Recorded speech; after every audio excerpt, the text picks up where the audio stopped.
They are essential workers, and rain or shine, migrant farm workers show up to make sure all Americans have food on the table. But more than 40% of these workers have no work authorization. And as ICE raids ramp up, those same workers who showed up even during a global pandemic, they're now afraid of going to work and possibly being deported. Our Melissa Adan reports from California, where advocates are warning, don't bite the hand that feeds you.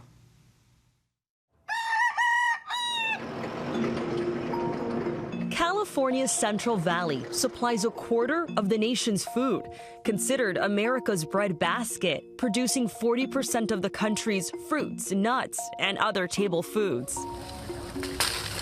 But a chilling effect is spreading through these farms, as roughly half of California's farm workers are undocumented. They've also seen the images of immigration and customs enforcement raids across the country, part of President Donald Trump's administration plan to fast-track mass deportation.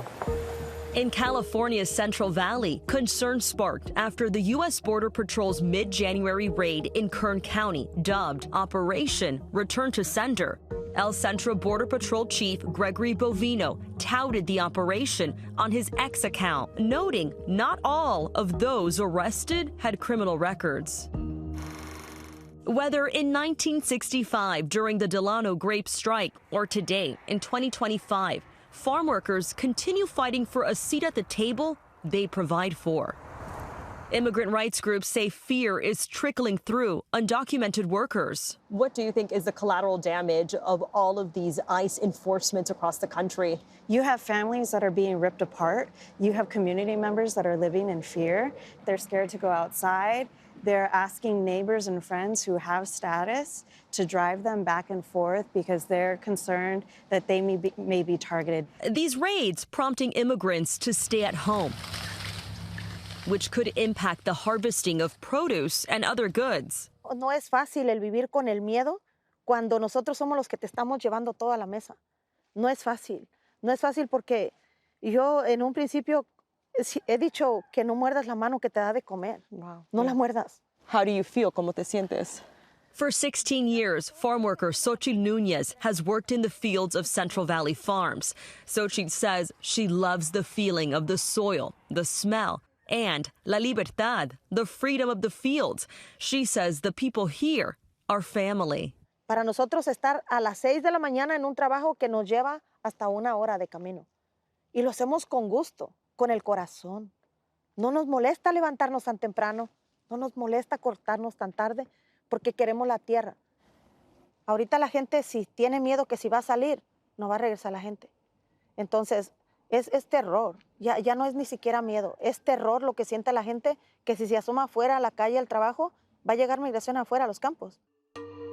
Xochitl worries if more farm workers stay home in fear of deportation, or if farm workers are deported, America may financially feel the impacts of produce prices increasing due to a labor shortage. ¿Te imaginas que hay gente que tiene aquí más de 35 años trabajando, pagando impuestos y no tiene derecho a un permiso de trabajo?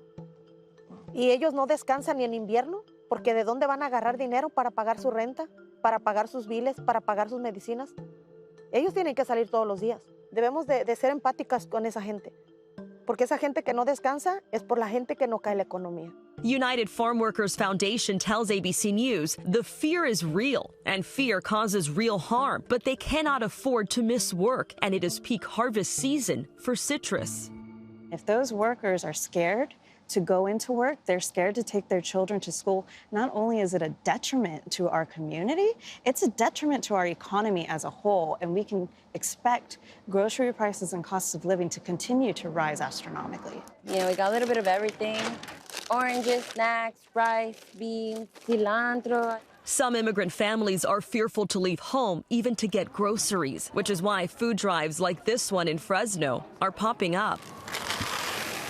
For the next 6 weeks, we're going to be feeding farm workers every single day.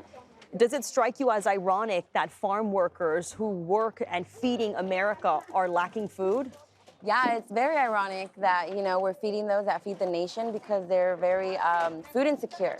Let us play that one for you one more time. We're feeding those that feed the nation because they're very food insecure.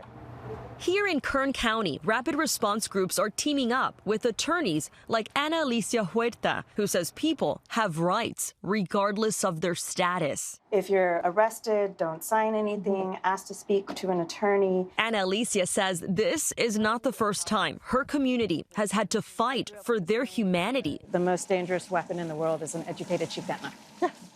Central Valley is home to famed labor organizers and civil rights leaders. The workers are suffering. We're getting the short end of the deal. Like Cesar Chavez and Ana Alicia's own grandmother, Dolores Huerta. Well, I think that they look good for the United Farm Workers to win this election. Here we are with schools named in honor of the farm worker movement and of Caesar. And you have the sons and daughters of farm workers coming here, educating themselves. 3 generations later, their grandchildren carrying on the legacy. I think back to the work of the farm worker movement, my Tata Caesar, and it's like, if there's anything this last week has showed us, it's going to be a long 4 years. And so folks like myself and groups like ourselves are having to prepare for this long-term fight. And, you know, I think back to my Tata Caesar's words, and he'd always say, you only lose when you give up. Toda esta chiquita no se pisca. Losing is something Xochitl refuses to accept.